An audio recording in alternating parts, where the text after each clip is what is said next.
Does your ass smell? Do you want to feel fresh and clean all day long? Of course you do. That's why you need soap. Soap is specifically formulated to gently clean, leaving you feeling refreshed and confident. Washing your ass with soap provides more than just a clean feeling. It helps to maintain good hygiene and can even reduce the risk of skin irritation and infection. Soap, the simple solution for a clean and refreshed ass. Try it today and feel the difference. Soap, available wherever they sell soap. Kevin, let me tell you, this evening I had the perfect real-life scenario for the very beginning of a body swap film. Me and my son, about an hour ago, had a row. Oh my God, we had a row. Oh. And he's gone to bed. I'm Team Luke. Yeah, I wouldn't blame it. He's gone to bed going, my dad is the worst dad in the world. And I'm going, my son Don't is say that. You don't mean that. I don't mean that. But it is the perfect alchemy of a body swap. The lightning's going to strike and I'm going to wake up tomorrow morning in his body and he's going to wake up in my body and we're going to have that situation. Oh my God, that poor kid. That poor kid. Oh God. He's going to wake up with like a bad back. Bad shoulder, bad neck. Full of flatulence. Flatulence-tastic. But I'm going to wake up and I am going to just run rings around the world. Can't wait to be in his class. First class boy, I'm going to absolutely nail it tomorrow. 10 by 6. Oh, I know. Whatever. Teach. You know. Oh, but I'm going to be terrible at Irish. That's the only thing. Absolutely awful. An bhfuil ceargam dul bliain leithreas máise tholaíomh túir. That's all you need to know. That's all I've ever needed to know. But I'm going to have to do it in Ulster Irish. That's that Jack be Jack. Look, neck, Klingon. Anyway, Kevin, will we get into it? Let's get into it. Oh. Jinx. I'll use small words that you'll be sure to understand, you warthog-faced buffoon. What you just said is one of the most insanely idiotic things I have ever heard. Everyone in this room is now dumber for having listened to it. What did you say? You are a sad, strange little man. Don't call me stupid. Hello and welcome to The Best Bits, a movie podcast where we pick our favourite scenes from... This is your... Oh. What? This is your co-host, Will? Why am I in your office, Kevin? And why are there so many cats here? Why am I in your office in Donegal and there are just so many awards? Like, holy shit. That's because I'm a really great writer. And did you know that I'm in the academy? I didn't know that. Oh my God. Oh my God. Oh, where's my Grabbers poster? Jesus Christ. Why do I have a semi? Is this the way that you do the podcast every week, Kevin? Sakes. This is so... God, Will, you're so fat. And I'm not wearing any pants. What's going on? Podbot, what the hell has happened? When you two half-wits synced up, you briefly formed one whole brain. Both of you being that intelligent angered the gods. Oh my God, Kevin, what are we going to do? Combine your intellect once again to restore order in the pod booth. That makes perfect sense. That's really in keeping with this theme as well. Will, I'm so confused. All I want to do is get right back to my cozy little room. What do we always say every episode? On 3, let's say it. Okay? Okay, I'll try it. 3, okay, Will. 2, 1. This never happened on the set of Grabbers. The motto. Say the fucking motto. Okay, sorry, Will. Okay. Films are fun.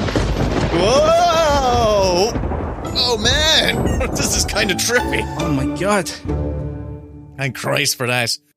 Oh, my God. Well, listen, what are we doing this week? I'm so glad I don't have to host the episode now. Holy crap. I was hoping we might get away with that. I am hosting the episode this week.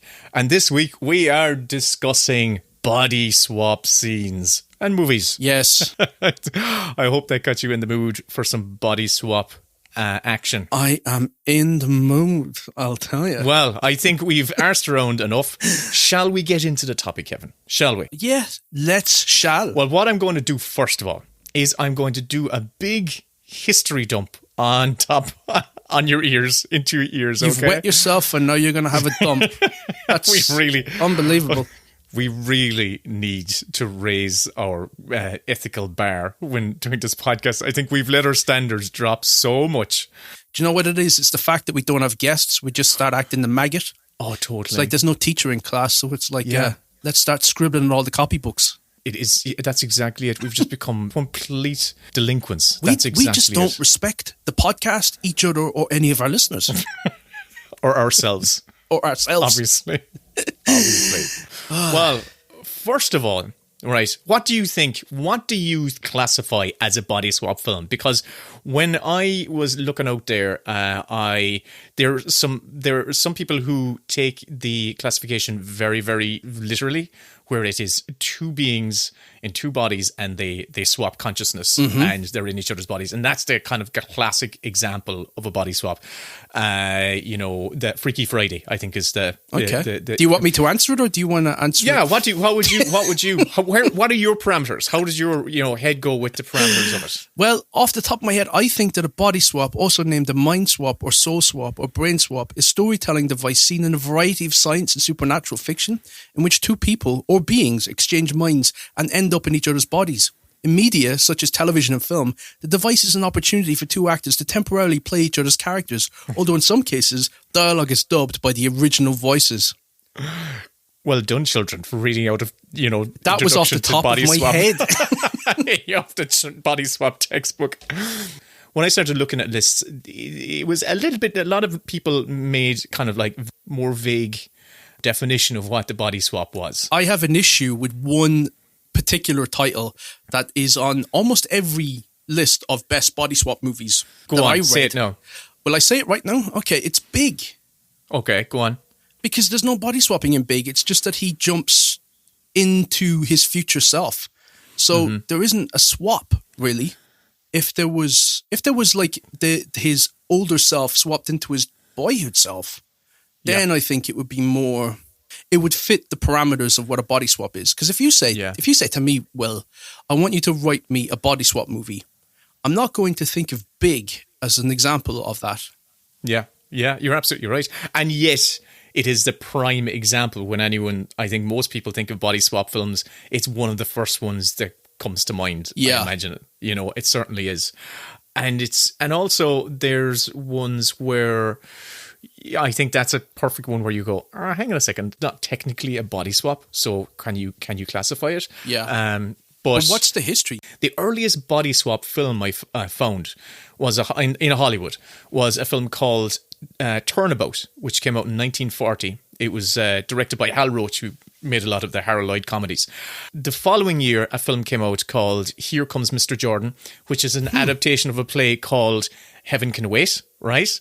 Right. And the year after that, a film came out called Heaven Can Wait, but it wasn't an adaptation of Heaven Can Wait. It just stole the title, but nothing to do. It was a heavenly thing, but it wasn't to do with that film at all. Oh. But then the gas thing about it was, so after 1941, there was a huge gap. And the next body swap film to come out was in 1964 called Charlie Charlie, starring Tony Curtis, right? Huh. And then there's another 12-year gap. So there was a good 23, 24-year gap between body swap films coming out. And then in the late 70s, we had two films which really kickstarted the subgenre or that story type in kind of like contemporary Hollywood films. Can you guess them, actually? Freaky Friday is definitely one. Yes. What was the other one? Like Father, Like Son? No. The second one, and I think this was the one that really got Hollywood interested, was Heaven Can Wait. So Okay. I've already mentioned Heaven Can Wait, which was a remake of Here Comes Mr. Jordan, which was originally titled Heaven Can Wait. So it reclaims the title. That's not at all what I thought you were going to go with, because I read, do you know what? Because we're in this whole thing of it's upside down, it's left is right, it's opposite day, essentially, with a body swap. I could give you my pick right now. Please do. Go on. Okay, so because I thought you were going to go one direction with that, and you didn't. Right. My favourite body swap film of all the body swap films that I have watched in the last week, and it's been a lot of them. I think whatever ones you're going to mention, I'll be able to give you my thoughts on that. But my favourite body swap was one that I just discovered just a couple of days ago. And I had written it off as a bad movie. It was a flop on release, and it's not one that has lingered around in pop culture. And when I was sort of like in my head going through, well, I've seen this, I need to rewatch this. I had no idea about this film, for instance, and I watched it because of the podcast, and I discovered my favourite body swap movie because of it. And it's based on a novel from 1882 by Thomas Anstey Guthrie. I think I've gotten that completely wrong. And the first adaptation of that book was in 1916. And the film has the same title through all the different adaptations, and it's Vice Versa. Stop dumping on me, Dad. I've been up since 6, and I have a very tough day ahead. I wish I could change places with you. Well, I wish I could, too. Inside Marshall Seymour, successful businessman, divorced father, and self-styled workaholic, beats the heart of a little boy. Because Marshall Seymour is about to become his 11-year-old son, Charlie. Awesome! And vice versa. Maybe this happened all over America. And what's gonna happen to you? You're 6'2" with the brain of an 11-year-old. Charlie may be getting to that age. He's losing it. I think he has a crush on me. No way! You never told me you had to see my homeroom teacher. You never told me what hockey practice.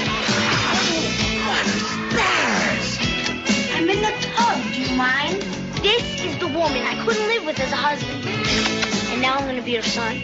I'll do anything you want, Sam. It's not what I want. It's what we want as a unit. She's worried about your unit, Dad. It's a Freudian nightmare. Judge Reinhold.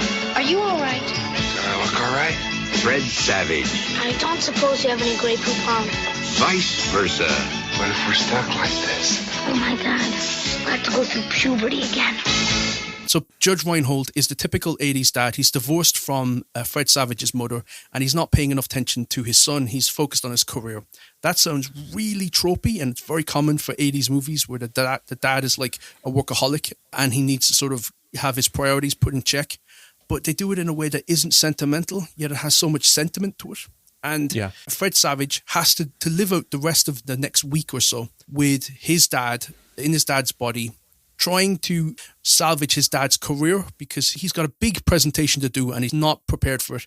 And meanwhile, Judge Reinhold is in the body of his son, who he isn't paying enough attention to, and he's getting to learn all about what the kids' stresses and strains are. And it comes together in a really lovely way, and they just give great performances. It's just a really strong story and excellently directed. Wow. Who directed it again? It's directed by Brian Gilbert, who's a British guy. And as I said, the film flopped and it didn't do much for his career. Judge Reinhold said that after the film was a flop, it saw the decline of his career, and combined with a reputation for being difficult, he said that, and this is a quote from him, "That's when the phone stopped ringing for me." And so he moved out of Los Angeles to a small town in Santa Fe to basically regroup. And really, that was the end of the era of Judge Reinhold sort of like dominating the 80s. But it's a fucking great film. And really, truly, of all the body swap movies that I watched, that's my favorite body swap movie, but it's not my favorite body swap scene. I'm fascinated because I think this conversation is going to develop as we go along, Kevin. But, you know, I wanted to go back to do a little bit of history stuff on it, right? And why? Oh, but listen. But I think there's a really interesting thing to pull apart here. Because Heaven Can Wait, right? It was box office hit. And also, it had 9 Academy Award nominations, right? So it was a critical and financial hit. And I feel that I said to you there that there was only about a handful of films came out, right?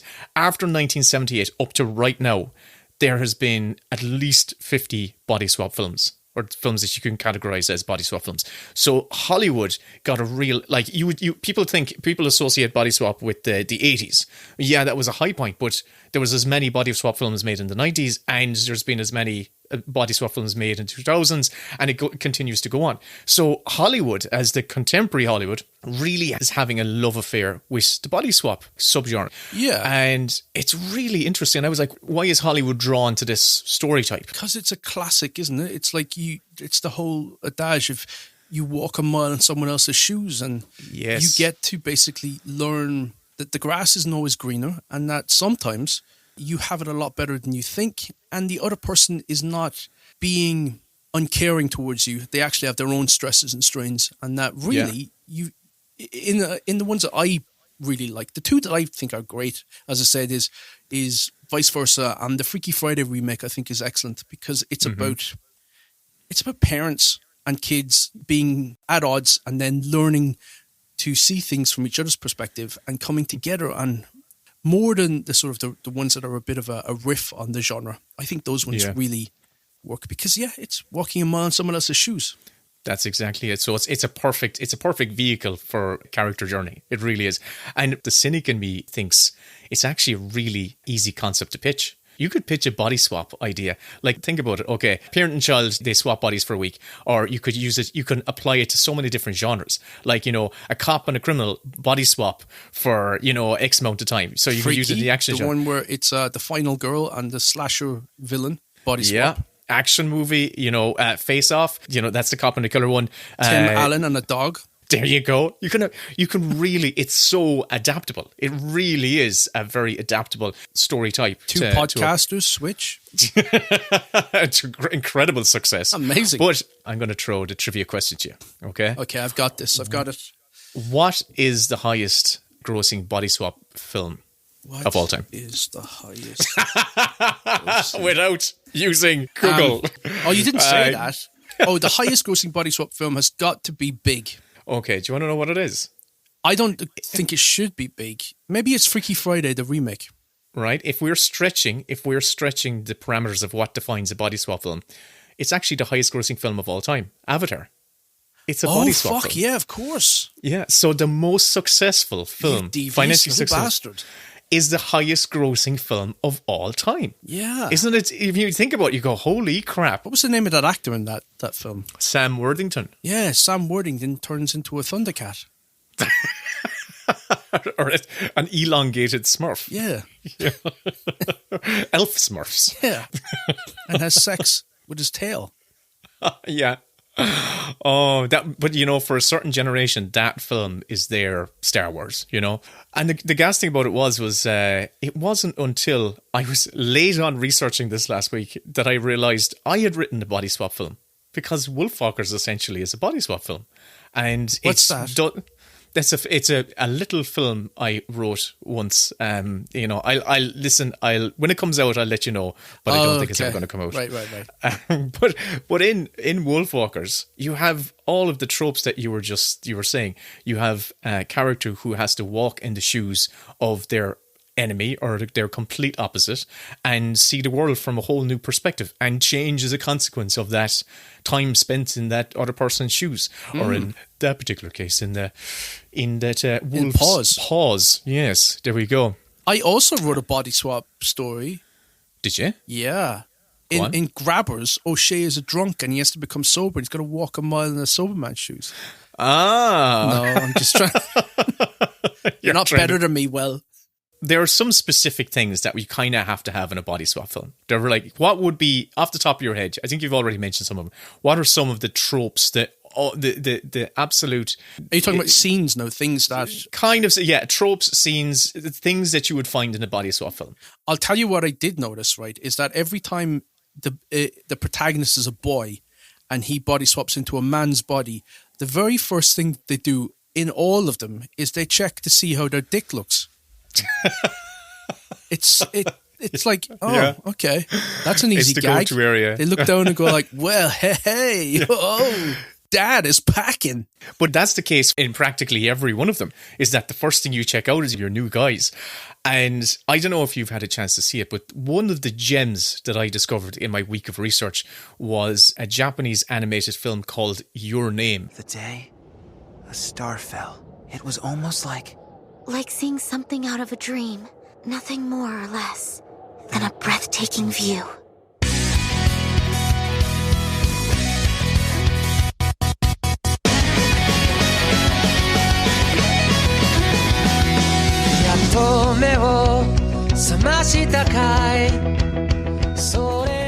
Want to hit the cafe later? Thanks, but I gotta go to work. I can't stand this place anymore. It's too small and towny. Please make me a handsome Tokyo boy in my next life! Where? Now that you mention it, I do feel like I've been having weird dreams lately. I could dream about someone else's life. What is this? What? Could this mean In our dreams, that girl and I, we're switching places?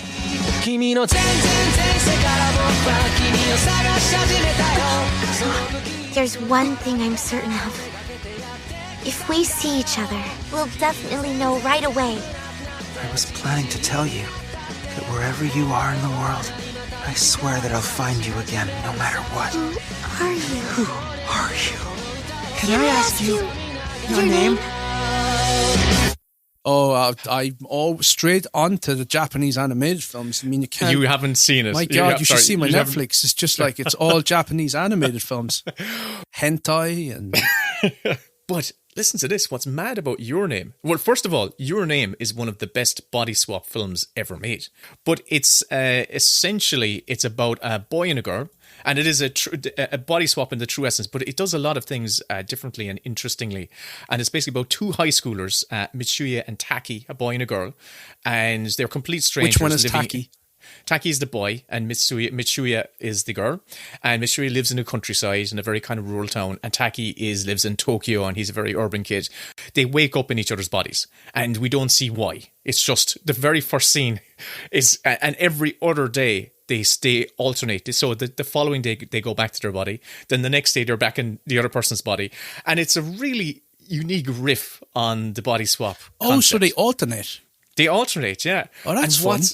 You know, you were just describing about the checking the body out, right? Yeah. There's a brilliant use of that because every time the boy ends up in the girl's body... He just basically diddles himself for the whole day.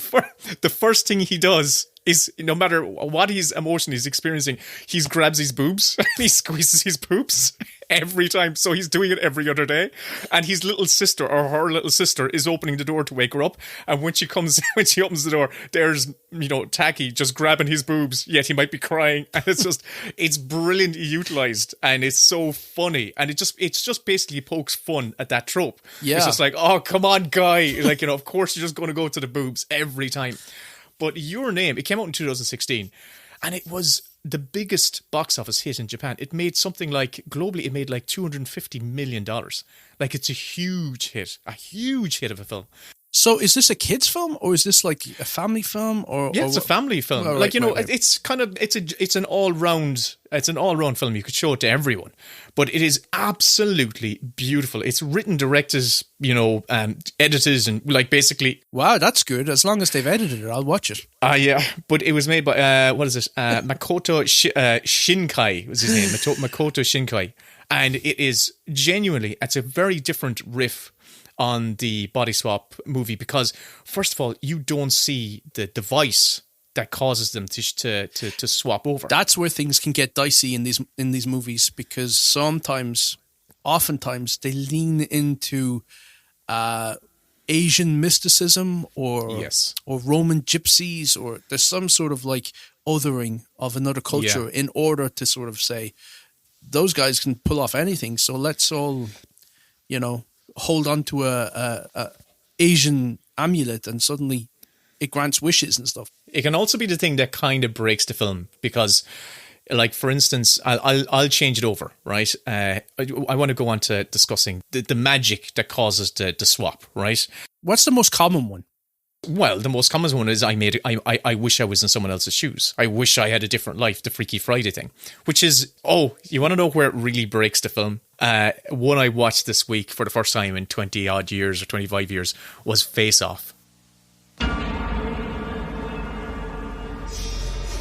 I've been chasing this guy ever since I joined the force. He has no conscience and he shows no remorse. He's the mastermind behind numerous bombings and political assassinations. He has a felony list a mile long: murder, arson, kidnapping, terrorism, you name it. He's the most dangerous and brilliant criminal mind I've ever known. For years, I've been watching him, tracking him, studying his every move. I know his every mannerism, facial tic, gesture. I know him better than he knows himself. And now, after all this time, I finally figured out a way to trap him. I will become him. Did you watch Face Off? I did, yeah. I thought Face Off should have been in the spoofs episode, to be honest. Yes. Face Off came out in 1987, stars John Travolta, Nicolas Cage, and we've got a cop and we've got the super criminal, super cop versus super criminal, and they have to swap faces and body. Well, just faces, and it is and the then whole... they put a microchip in the voice. That film, look, I tweeted that film felt like it was mocking me, where it was like, is this what you want, you stupid child? Is this what you like? Clap for the film, you dummy. That was exactly it. But it was also like one beat away from being a spoof. Like because I'd watched so many spoofs the previous week, I was constantly waiting for the spoof gag in the scene because it was so ridiculous. Listen, there's a few of them. There's the moment where the FBI lady is tonguing Nicolas Cage, and then 2 seconds later she goes, FBI! It's like, what the fuck? And could you imagine Jodie Foster doing that in Silence of the Lambs? And the gag that John Travolta's character has of, like, you know, the story gag of him identifying his family, where he just runs his hand down his face. I really was waiting for his family just to slap his hand away. It was like, that is so fucking annoying, and just stop doing that. He just kind of like swipes his hand down a person's face as a gesture of love, and it is the least loving gesture. The only reason they have it is because they can have a close-up, do something that's on a tight close-up of someone's face. And I wish he could have just tugged their ear or, you know, stuck his finger up their nose. It was akin to that. It was so intrusive and awful. But in that film... It's a really fun action movie, but I think you need to be blind drunk to be on the same level as the film.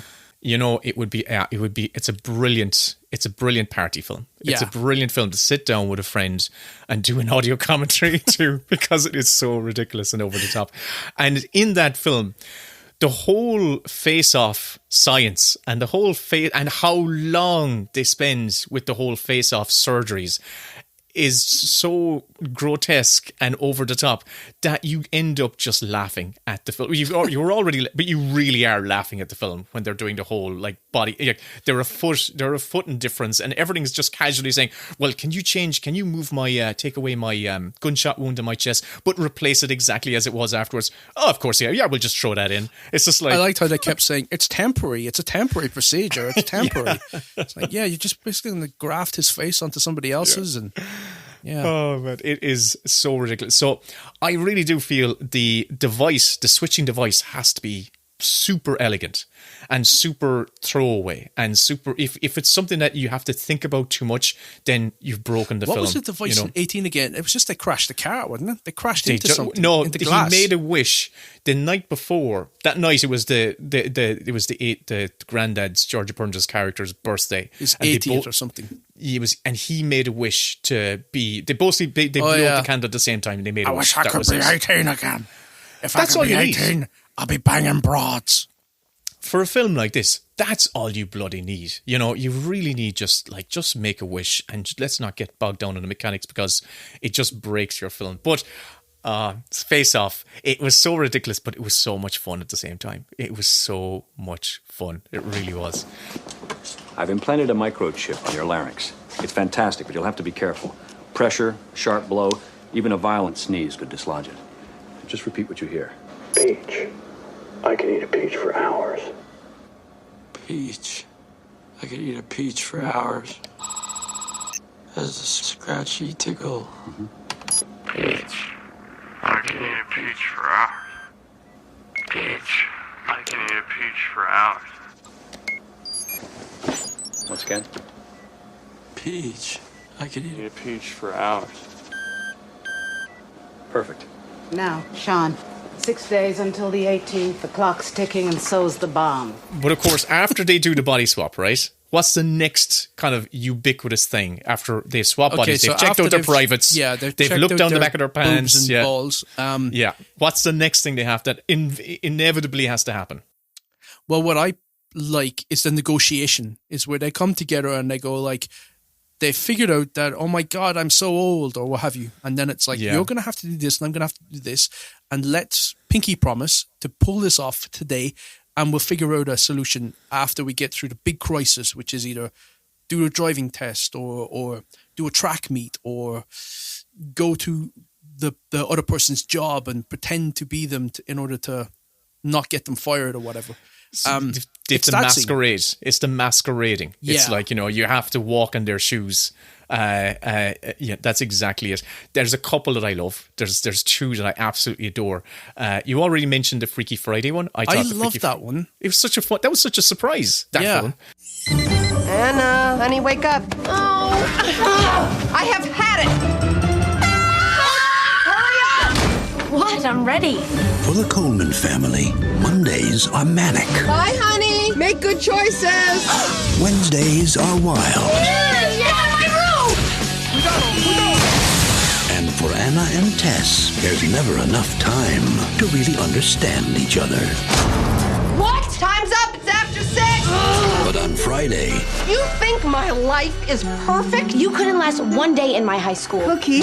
That's all about to change. Because things are going to get a little freaky. Why am I in Anna's room? This isn't mine. Those aren't mine. That's definitely not mine. Walt Disney Pictures presents... So, you're in my body and I'm in your body. I'm old! I beg your pardon? Oh, I'm like the Crypt Keeper! Freaky Friday. Why don't we Yes, a jolt! Go! Oh. Yeah, I was really surprised. When I watched that, I thought, oh, this is a cute film. I remember finding it cute at the time.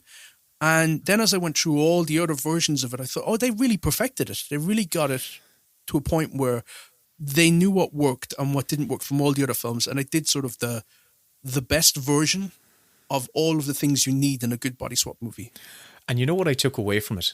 I took away how bloody good Lindsay Lohan was and is. Yeah. Like, she's fantastic. They both nailed it in that, actually. Jamie Lee Curtis was fantastic as well. But I was really impressed by Lindsay Lohan. Really, really impressed by her performance. She's just... it was like too total... Like, she really... It didn't feel... She was a great like actress. Putting People on. forget that. She was just...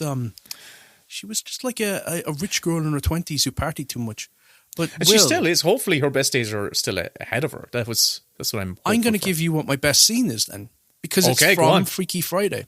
Please, go on. There are a lot of great scenes in All of Me, which is a great, fun film. And my runner-up will probably be the scene where Steve Martin and Lily Tomlin are trying to do the masquerade. And they're trying to walk down the street. And just the physical performance of Steve Martin swishing one side and strutting with the other. I thought that was great and really fun. But of all the body swap movies that I watched, the only one that came close to being affecting and being touching and moving and feeling like this entire story was about reconciling two people who are pulling apart and they are going to form a permanent schism in their relationship, but it gets fixed by them walking a mile in each other's shoes. And it's the end of Freaky Friday, the remake. And it's when the Jamie Lee Curtis character has to give a wedding toast. And it's the daughter who's giving the toast. And she basically says all the things that her mother needs to hear in order to feel like things are going to be okay for the family. And she gives a toast towards her father who's died and welcoming her stepdad into the family. And I just thought, of all the body swap movies, they're always quite absurd and they're played totally for comedy's sake. And sometimes it's all about the hijinks and that's all you need. But this was the only one that took it to another level and made it really touching and moving. And I thought it's that scene, the wedding toast scene at the end, which fulfills the sort of the promise of the movie. And then they switch back. I'm right there with you. Hi. I guess I'm gonna start the toasts. So 3 years ago, we had a really bad thing happen in our family. We lost a father and a husband. And I didn't think we'd ever be able to get over it. But then, this guy next to me came into the picture. And everybody could see I was happy again. I was singing in the shower again. Not well, I might add. But I was still really worried about my kids, Anna and Harry. Whether they'd be able to accept a new man in their life. And now I know how Anna feels. And what she feels is that no one could ever take the place of her dad. Because he was a really great dad. But somebody could be part of a new family. Its own kind of cool, new little unit. That for someone as special as Ryan, that we would all just make a little room. Anna really wanted her mom to know that. And I'm so glad you brought up All of Me, because I really want to highlight All of Me. It came out in 1984. It was directed by Carl Reiner, and it stars Steve Martin and Lily Tomlin. And it basically is fantastic. Don't let me dissuade anyone up there from putting it second tier or anything. It's just that when you think of like archetypal body swap movies, that one is more like a riff on it. Yeah. Where it's inhabiting the same body. Yeah, they're both. What's great about it is you've got Steve Martin. He's a lawyer who doesn't really know what he wants to do in his life, and you've got Lily Tomlin who plays this heiress who's been ill all her life and she's about to die, and she does a deal with this spiritualist who is going to put her soul into a perfect body, but she gets accidentally dumped onto Steve Martin's head, and so they occupy. She's operating the right side of his body, and he's operating the left side of his body. And the scene that you highlighted of Steve Martin trying to walk down the street, so and he can't. It just highlights Steve, how brilliant a physical comedian Steve Martin actually is. Where am I? What? I'm breathing. I must be alive. Who said that? No, I can't be. I just died. I'm picking up General Hospital in my fillings. Then it worked. Oh, my Lord! What the hell is happening to me? I feel like the healthiest woman alive. Oh! Who said that? I did. I'm going crazy. Uh-oh. That does not sound like Fred's daughter. There was a director, I think it was John Hughes actually said, that you can't shoot Steve Martin in a close-up because his entire body is performing and he's always bending and he's gesticulating and what have you. And, that's true from The Jerk onwards. But, yeah, he nailed it in that. He's so good. Yeah, I would highly recommend it because there's a great scene where he's to go to the toilet, so he's to go to the men's restroom, and she's operating. Explain this for me because I didn't understand why he couldn't use his other hand. I know. It's just because it wouldn't have been as funny. That's the only reason, Kevin. I use both hands all the time, so I mean, like. Did you notice it's a film that doesn't look great, right? It's not, I wouldn't say it's shot very well. But what I was impressed by was their one practical effect, which was whenever they're standing in front of the mirror, they obviously created a replica set, so we had Lily Tomlin on one side of the mirror. And when he walked into the restroom the first time, there was obviously a set of twins. There was a guy taking a leak at the urinal, but his twin was on the other side, and they both walked away at the same time to sell the gag. And it was like, I was thinking of Dan Martin. I went, Dan Martin would appreciate that, I'm sure. Superimposition. Do you know what though? I had seen Airplane just a week before, and the gag where the pilot comes down the stairs and the wife hands him his jacket and his hat, and then he walks out of the mirror into the foyer and takes the jacket and the hat off her, because they did a quick cut between establishing that he was walking towards a huge window in the foyer, and then suddenly he was on the other side of the mirror and he just walked out of it. It was a very funny trick shot. I know what you're on about. It's brilliant. Oh yeah, it's so your brain does a bit of your brain becomes unanchored because you go, whoa. it's such brilliant trickery. I absolutely love it. So there was one other film that you recommended to me that I'd never heard of, that I really wanted to highlight because I'd never heard of this before, and it was one of the gems, a gem of a find from the last week, and it's a film, one of those examples where you take the body swap trope and story type and apply it to an action sci-fi horror. Oh, And I know what you're going to say now. Yeah. you know what I'm going to say? It was the film that Kevin recommended to me called The Hidden. Step out of the car slow. I want answers, and I want them now. Explanation won't help you. I want to know why it takes 15 shots to take down some sold-out stripper. Why 3 law-abiding citizens all of a sudden go crazy and start killing people.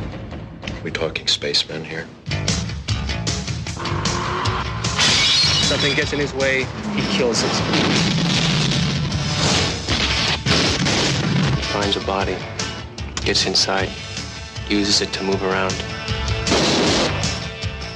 And I don't know if anyone's seen The Hidden, but it came out in 1987. It was directed by great film Jack. Is it Shoulder? I think it was Shoulder. Stars Kyle MacLachlan and Michael Nouri, who I'd never heard of before, seen before. And it's basically a body hunt. hopping is probably It's what body goes on with hopping. that. Yeah, kind of more like The Thing a little bit, isn't it? Yeah, it is. Or and Fallen. it- Remember Fallen, that movie with Yes. Denzel Washington? Yes, that's exactly But it. it's a really fun, goofy sci-fi action film that, I think it was Chris Hewitt from Empire turned me onto this one. But not many people have seen it, and it's a great action thriller. Well, not really a thriller, a great sci-fi adventure movie. It was actually written by the guy who made National Treasure. Actually has had a very long career in screenwriting. He wrote National Treasure, Rush Hour, Money Monster, a load of things. But it's honestly, if you haven't seen The Hidden and you want to see a great 80s action movie that kind of reminds you of The Terminator, kind of reminds you of like The Thing a little bit. It's a chase movie where they're trying to chase down an alien entity which keeps jumping into different bodies and having all the fun of like suddenly being in a bimbo's body or suddenly being in like a tough guy's body. And it's a lot of fun. But, seeing as you're bringing that up, can I quickly mention like the horror genre has so many great body swap movies? We all know of Get Out, where the whole conceit of that is they want to basically soul swap. But this is a massive, massive spoiler. So me mentioning this is going to ruin the film for you. Are you talking, what film? Are you talking, even the title of the film? I'm talking about Skeleton Key. Oh yeah, because you mentioned it to me and I watched it and so it was a spoiler, but still I think it's worth watching. Well, that's a great movie, I think. Yeah, and a it was great good. body swap film. But then, of course, you've got Invasion of the Body Snatchers. Yeah. But I think that's where we're blending, we're stretching the genre out a bit. To a point we where, are stretching it. Yeah, it is. You're almost on teetering on breaking point. The only reason I'm kind of like teetering, because I'm stretching it up because I just want to highlight a film that I really enjoyed this past week and wanted to share, and I think it's a cracking little film. Another one you kind of have to mention Can I just mention one more? Please, and go on. Child's Play. Hi, I'm Chucky. Wanna play? Child's Play is great. Brad Dourif jumps into the body, the toy frame of a doll, and his entire storyline is that he needs to jump into the body of a little boy because that's the first person who saw his true identity. And he's a murderous psychopath in the body of a child's toy. And I think some of those films are a lot of fun. But the first one is a very good horror film, and it's not as stupid or goofy as you might think it is. Yeah. So, it's a very malleable concept. It really is. And like, of course, we cannot do this episode without bringing up Being John Malkovich, which you watched for the first time. I did, yeah. Is that that's almost like a third act body swap. Yeah. It's definitely stretching the concept, I think, to the maximum limit. That's a very quirky film, but I enjoyed it.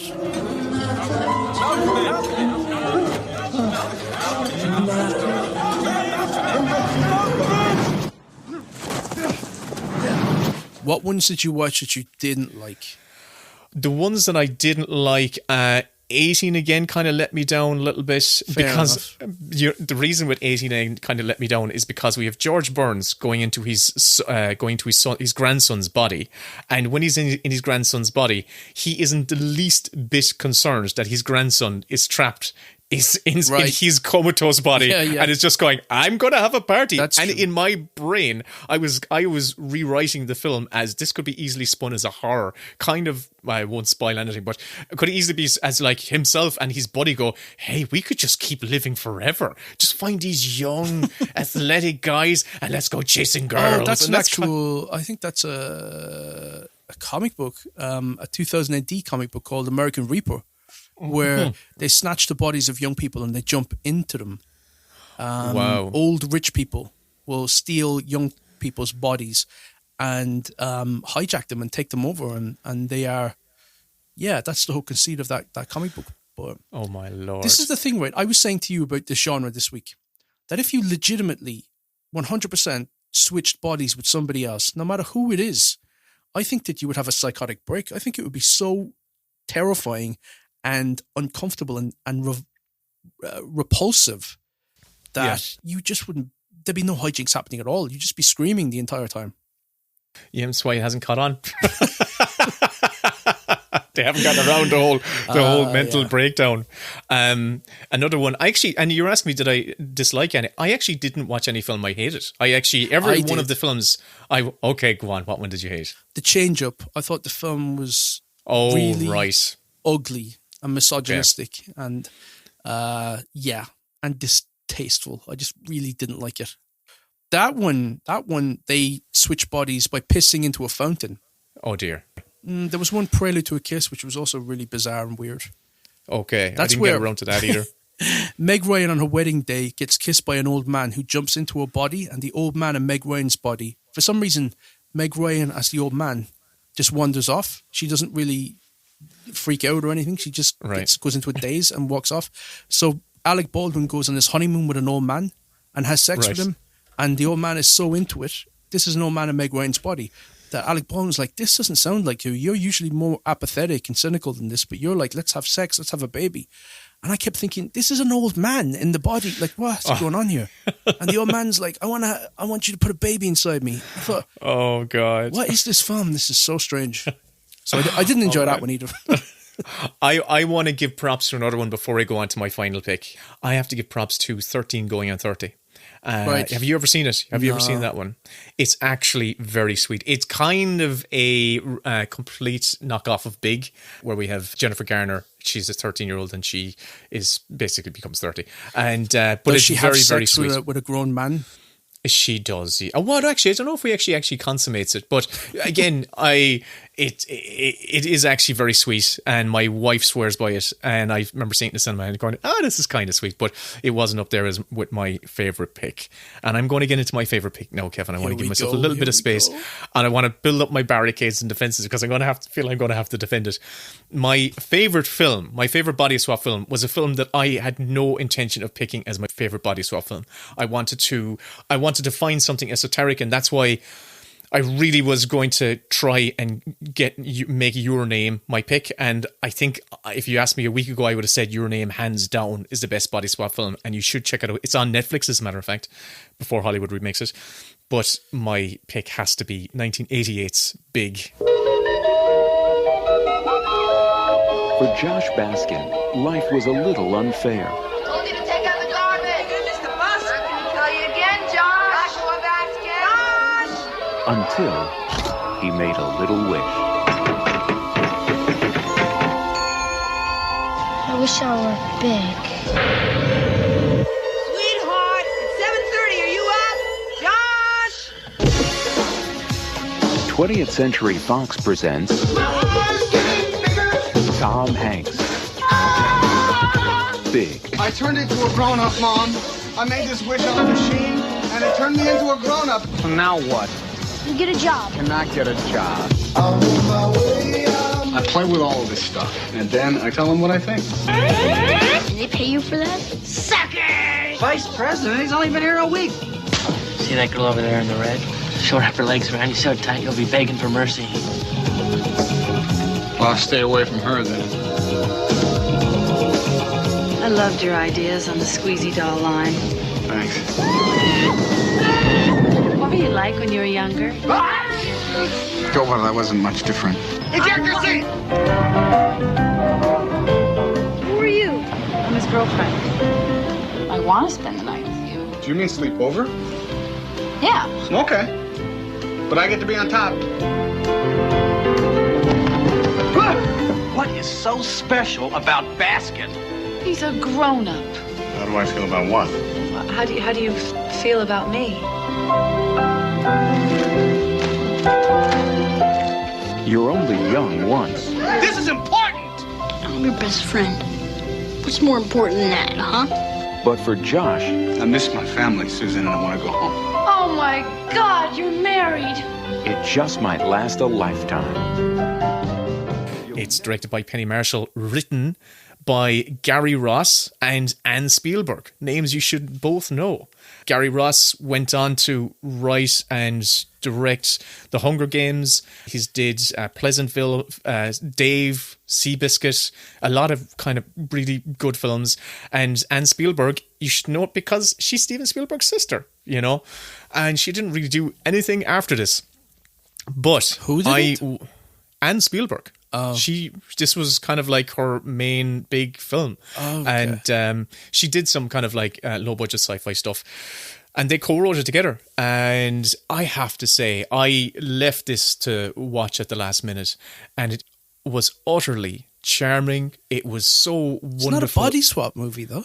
I don't care, Kevin. I It's don't not a care. body- What's this? I don't care. Okay, so what is the big transformative arc of Big?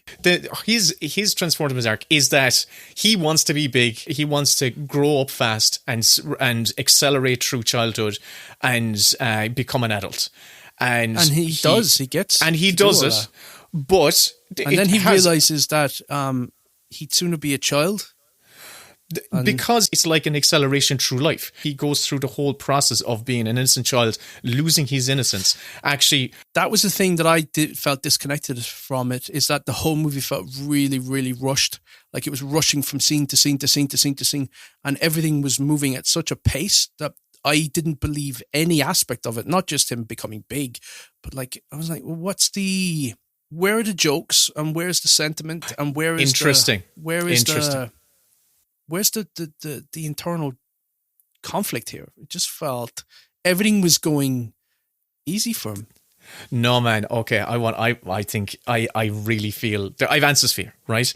If you felt things were rushed, right, I can send you the Blu-ray, because there's an extended cut in the Blu-ray where they extend a lot of scenes out a lot more. They put a lot more information. The pacing is a lot slower, and there's a lot more information in there that kind of answers a lot of the questions. So there's one. Did you watch that version? Watched most of it. Yeah, I watched like maybe an hour and a half, and I just was too exhausted to see the last half an hour, 40 minutes, whatever was left in it. And I really felt, and there was alternative takes on scenes as well. Do you think it's icky that he had sex with a grown woman when he's 12 years of age? It's a little bit weird, but what you were talking about? What are the stakes? I'd love to know how the female character sort of processed all that afterwards. Where she saw the little boy walk back into the home of his mother, and she's like, "I just banged that." Well, that's the thing, is they what I found, there was a discovery I had, which is on the Blu-ray.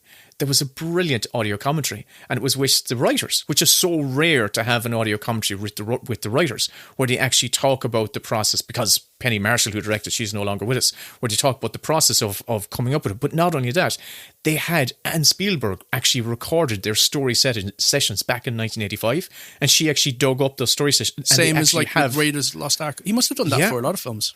But maybe she got the habit from him, I'm not really sure. But what they actually, in the audio commentary, you hear them coming up with the ideas. And so Gary Ross had the concept, because he was like he was just trying to get a pitch. And he was like going, oh, what if a dog swapped with a cop? What if a dog swapped with a cop and all that sort of stuff? And then he went, what if a kid swapped with his older self?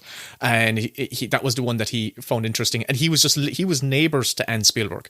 And she was trying to be a writer as well, and pitched it to her, and she went, this is great. And they just kept meeting up, and they just, over the course of 24 hours, they had 70% of the film. And you hear it on tape, them actually in the room as writers, having the beats and the plot of the story starts coming down, you know, and the character trajectory. You should have spent a little longer on it. Oh, Kevin, stop it. You're so Vice off the mark versa here. is a much better directed film.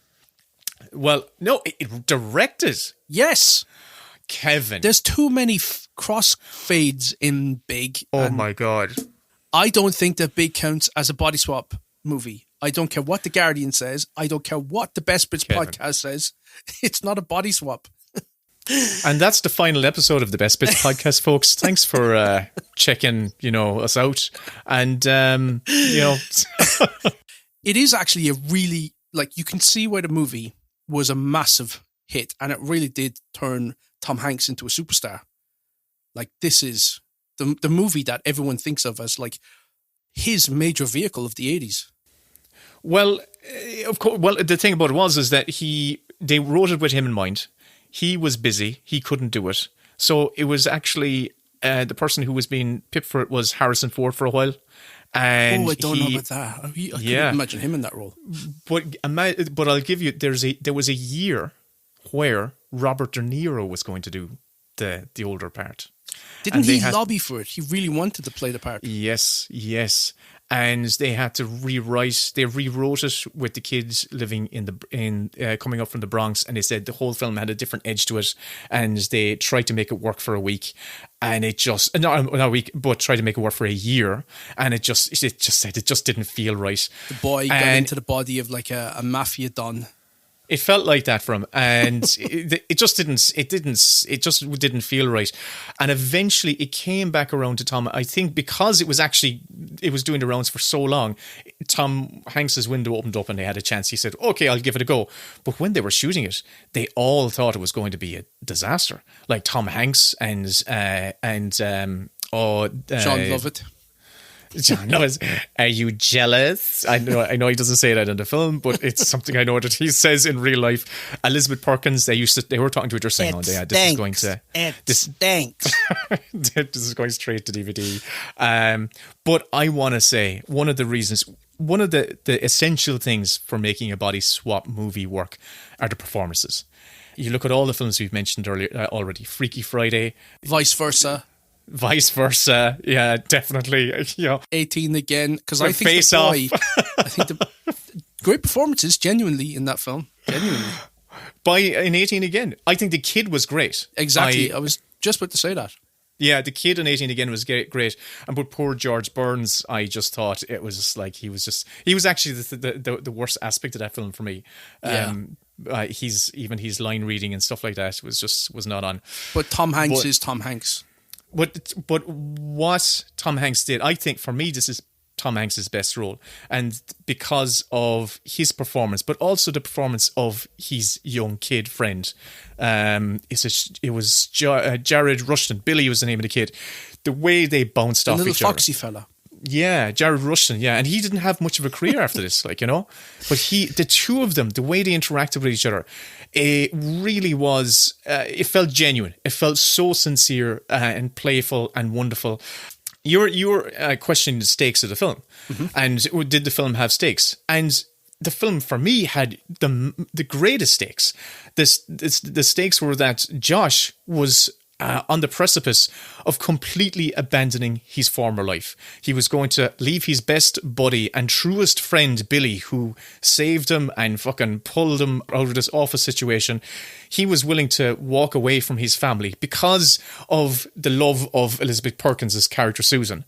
And he had just accelerated and become a man. He had lost his childhood. And those were the stakes for me. And when Billy, even despite Josh kind of pushing him away, and Billy comes to him and says, look, I've got the answer. Here's the bloody Zoltar machine, and there's the answer. If you want to become a kid again, there's the solution. It's not until he really does go back home and feel like he's missing being a kid. You were also talking about the direction and the writing and the jokes. Well, the writers specifically said, Gary Ross and Spielberg, they pulled out the jokes. they wanted to lean away from it being a straight out comedy. Whenever they felt they had a one-liner in a scene, they deleted it and they said, no, we don't want this to be a film that is about the zinging gag, the easy gag. We want it to come from character and character situations. So the humor in the film is really in action, not in dialogue as such. And that was a very conscious decision by the writers. And I think the way Penny Marshall, got the performances that she did from Tom Hanks and the kids, I think shows that it is just an incredibly well-directed film. Not only that, it's beautifully shot. Shot by, guess who shot? Do you know who shot Big? No. Barry Sonnenfeld shot it. Wow. It's beautifully shot. So it's the contrast of the scenes from when in the beginning of the film, we see it very much from a child's eye point of view. When Tom Hanks goes back as an adult to his hometown and he sees his neighborhood, the cinematography is different. It's off. It's very much shot at a distance, very much from a high angle, and you feel the visual language of the film makes you feel separate from that world, like you're looking back at the past. And for me, it was incredibly poignant, incredibly moving, and I loved it. Okay. And I'm going to give you my best bit scene, right? I'm going to give you my best bit scene. And the scene I'm picking as my best bit is from Big. And it is from the scene when Josh has become an adult. He's grown to his bigger self. He's had to leave his house because his mother's going to kill him. And Billy has taken money from his family and they've basically gone into the city. Because she thinks her son has been kidnapped and she's basically in a horror movie.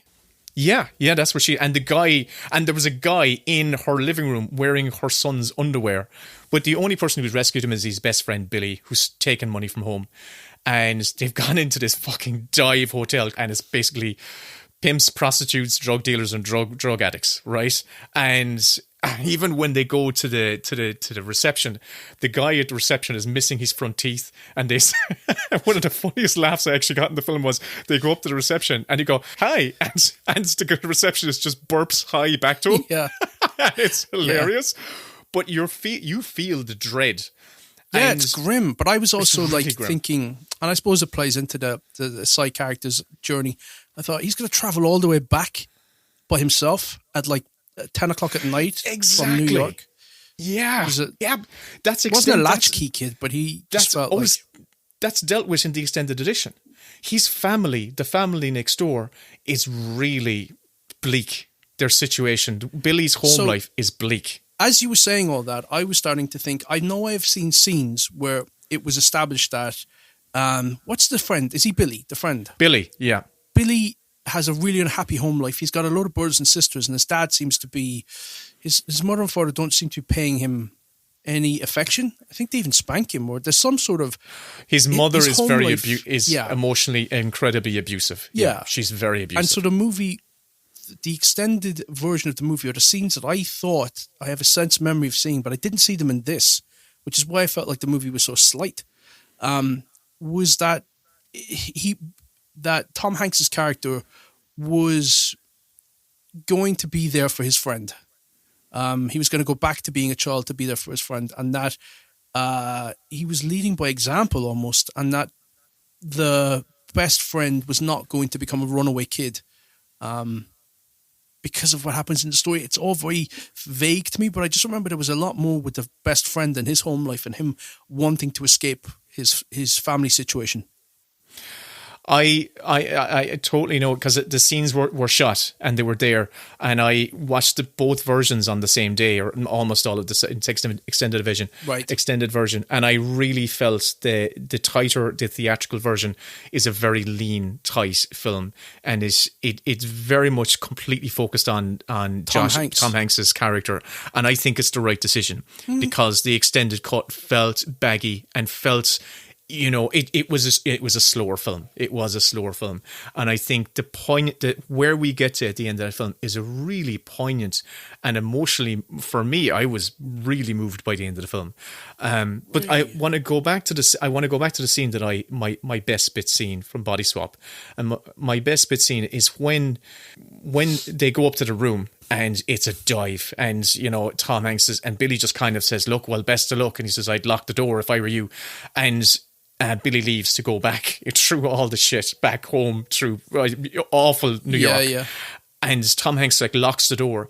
And the scene I love is that scene where he's just alone in this room and there's gunshots outside.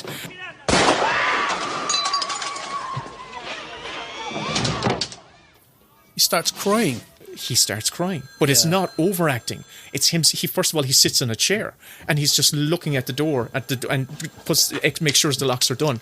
And you just really feel that this is a vulnerable boy, not an actor overacting in a scene. But he really captured the vulnerability and the dread that he's experiencing, and he's completely alone. And that emotional. No, but then 2 scenes later, he's like lying on the bed watching a movie and eating Oreos, and he's like happy as a fucking clam. And I'm like, okay, they're jumping so far ahead, they're racing through this story to hit all the marks that they need to. But that was like, I'm just jealous that you got to pick a classic, and I'm like out here defending a film that no one has seen. I felt, no, for me, the pacing of the film was just absolutely perfect. I think Tom Hanks is absolutely amazing at it. For me, this is it was a 5-star, it was a 4-star film for me. For me now, it's a 5-star film. I really think it's a gem. I think it's beautiful and powerful. I had a different experience watching it last night than I did when I was a kid, because last night I felt Jesus, I miss my childhood. The final beat of the film is him walking down the street, and he's gone back to his normal size, and his office suit is all dragging on the street behind him, and you just see him going in the front door, and his mother, and he could hear his mother screaming because he's back. And it broke me. It really did break me, because who kind of doesn't want that opportunity to be able to just walk for one moment, to be able to walk back in that front door and have that reaction? And I felt, I just went, such a touching, beautiful, tender, bittersweet film. So for me, it's my favourite body swap film. I know I'm bending the rules, but damn it, it's I'm going to be editing the episode.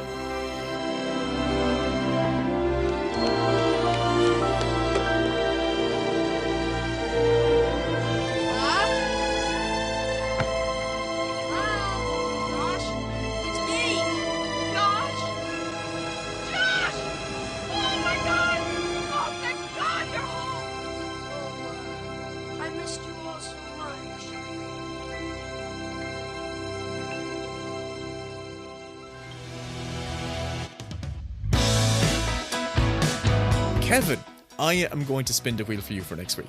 Okay? Brilliant. Ready? No. Spin. Do you remember when Lucas said to Ewan McGregor, you don't need to make the sound of the lightsaber? You don't need to make the sound of the wheel. In my head, I kind of do. Anyway, Kevin, your topic for next week is best de-aging scene. Kevin, say it again. De-aging. Best de-aging scene. So I assume this means a scene where we have an actor who has been digitally de-aged, transformed and de-aged to be a younger version of themselves. Right. You know, so that's keeping us. We really did commit wholeheartedly to weirdly specific themes. Yes. I can already tell this is going to be a bumper extravaganza, or this is going to be the episode that puts us to the top of the podcast charts. Do you know what, though? Just as you say that, usually I'm always scrambling for a pick. I think I've already got my pick for this. So now I just need to pad the episode. Oh my god. Yeah, it just, as you said that, I thought, okay, I know what I'm going to pick for that. In my head, I just went, does that mean I'm just going to have to watch Marvel films? Is that what this is? No, there's more. There's more. There's more.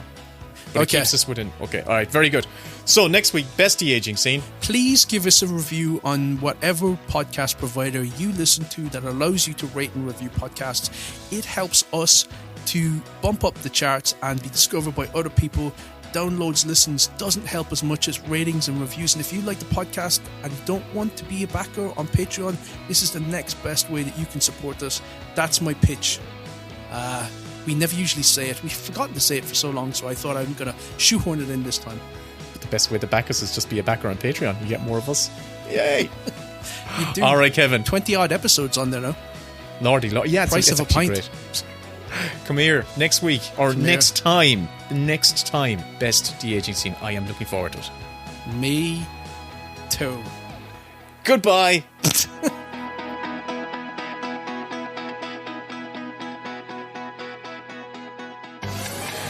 The Best Bits podcast is produced by Will and Kevin. All audio clips and music heard in this episode is the intellectual property of the respective copyright holders, and no infringement is intended. If you enjoyed this episode, please like, share, subscribe, rate, review, all that good stuff. If you have any notes, comments, scene suggestions, or just want to get in touch with us, email us at bestbitspodcast@gmail.com. And here is a clip from the lads' latest Mini Bits bonus show. The full episode, plus 80 more, are available on their Patreon. See ya, Mossy. I gotta go in and record another one of these fucking mini bits. Oh, yes, this is all it. I know.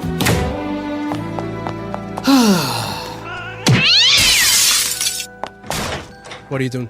Right now, on the Academy screener site, and I hit play because there's only a few films on it for the first month or two. There's only like about less than 10 films on it. And Guy Ritchie's The Covenant is on here. So I hit play on that, and I'm hearing we're out in Afghanistan, and I'm hearing all the dirt, and I hear vehicles, and I hear the sound effects of characters walking. But when characters open their mouths, I don't hear any dialogue. Mm-hmm. Oh, there's no dialogue. They've uploaded the wrong audio track. It's like that Tom Cruise trailer where it was just the sound effects. Have you met an SP?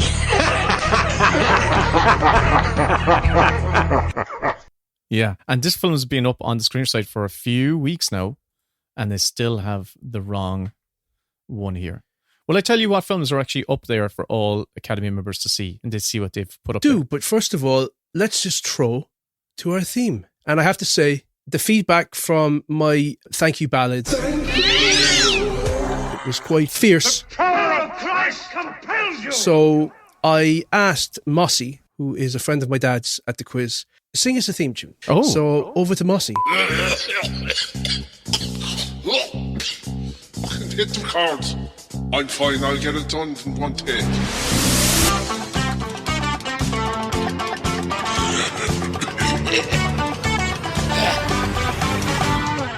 It's the Mini Bits. Or podcast, what will they say? With Will and Kevin Cock. The best fucking podcast. That'll do. That'll do. My God. Thank you, Mossy. He would make an angel weep. That voice would make an angel weep. Telling you. Beautiful. Beautiful. Boolabus. It only cost us 2 months Patreon money, so, you know. Is that all? Money well spent in my eyes. Yeah. I mean, you can't get much for €20. Will, you were telling me before the intro that you were looking at stuff on the Academy Screeners website. The Academy Awards. So for official members, yes. So they don't send out DVDs anymore. So how you do all your streaming stuff is all via the Academy website. And the streaming season has begun, which is exciting. So it means for the rest of the year... Did it ever end? It does end. It does. After the Academy Awards, there's about 2 weeks, and they take all the films down, and then they begin again at the end of August, and they all start coming up. So it's a whole new collection of hopefuls. So how many films are on there? Right now, about 10. Actually, 10 exactly. I can tell you the 10. Oh, go on, tell me. John Wick 4. For the Oscars. Oh, because there's like... Yes, they're adding in stunt category, aren't they? Are they adding it in? Is the stunt category being added? I believe they're adding in some sort of stunt category. Breaking news straight from an Academy member's mouth. Because they're adding in stunt category, aren't they? Slash film. I don't know. Did I read this in an article? I feel they were. I felt they were. Have long overlooked stunts, and my God, it's pure artistry. Yeah. And it is incredibly well these days. It's all fucking rubber computer generated avatars. That's why we should highlight. That's why these people should be getting their Oscars when someone's actually going out. Yeah, go back. Absolutely, go back and give it to your man from Mad Max who broke his legs. Give it to Richard Farnsworth, who was a stuntman and starred in The Straight Story. Yeah, Richard Farnsworth was a career stuntman. Absolutely. Wasn't that also the case with Machete What's your man, Machete? Danny Trejo. Danny Trejo.